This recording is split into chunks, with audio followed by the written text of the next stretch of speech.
নমস্কার বন্ধুরা, সবিতা কুকিং ব্লগে সবাইকে স্বাগত জানাই। সবাই ভালো থাকবেন, সবাই সুস্থ থাকবেন। আজকে রান্না করব মাশরুম। মাশরুমটা কিভাবে রান্না করব ফার্স্ট থেকে লাস্ট পর্যন্ত ভিডিওটা দেখবেন। এখন আলুটা সিদ্ধ করে নেব। মাশরুমটা কেটে নেব।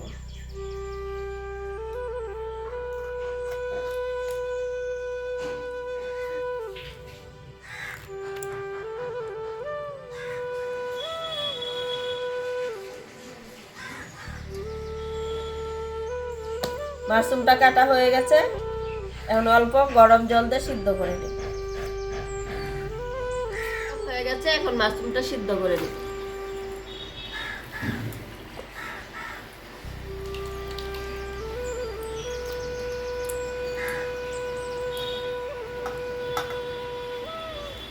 সিদ্ধ হয়ে গেছে, এখন আলুটাও চুলে নেব।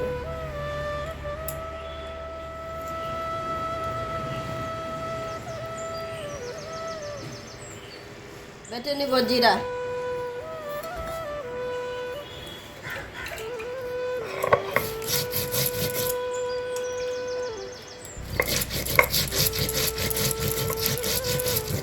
জিরাটা বাটা হয়ে গেছে, এখন ওটা নিব।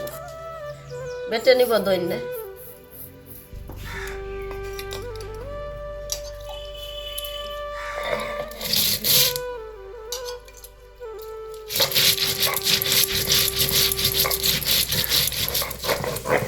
দইনাটা বাটা হয়ে গেছে, এখন ওটা নিব।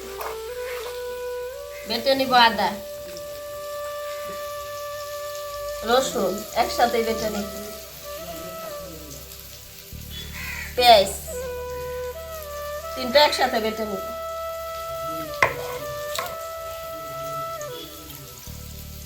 সবকিছু বাটা হয়ে গেছে, এখন ওটা নিব। মাশরুমটা সিদ্ধ হয়ে গেছে, এখন নামিয়ে নিব।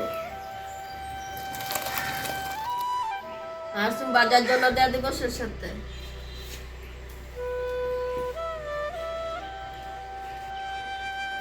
তেলটা গরম হয়ে গেছে, এখন দিয়ে দিব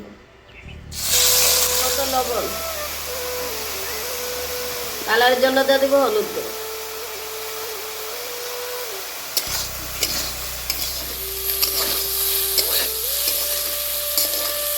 মাশরুমটা ভাজা হয়ে গেছে, উঠা নিব। নিব আলু,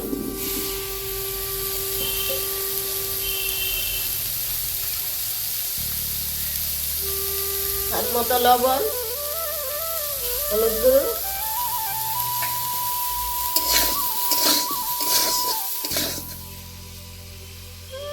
দিয়ে দিব রসুন। পুরো পেস্টটা এখন দিয়ে দিব।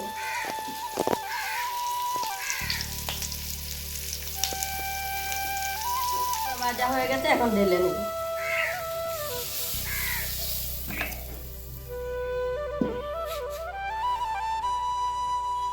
তেলটা গরম হয়ে গেছে, দিয়ে দিব তেজপাতা, পেঁয়াজ কুচি, মশলা পেস্ট বানায় নিব। ধনিয়া বাটা, শুকনো লঙ্কা বাটা, জিরা বাটা, রসুন বাটা, আদা বাটা, পেঁয়াজ বাটা।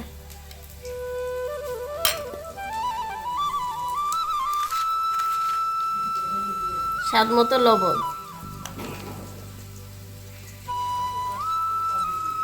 হলুদ গুঁড়ো,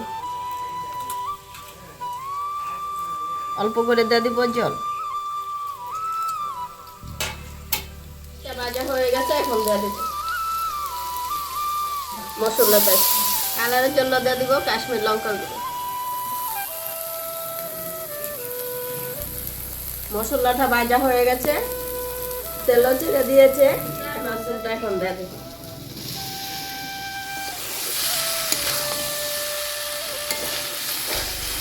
সবকিছু ভাজা হয়ে গেছে, এখন দিয়ে দিব জল।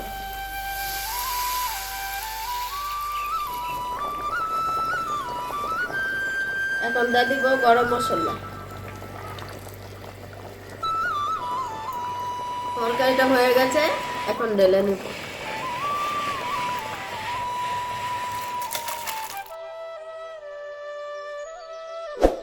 মাশরুমের তরকারিটা কেমন হয়েছে যদি ভালো লাগে লাইক করবেন, শেয়ার করবেন।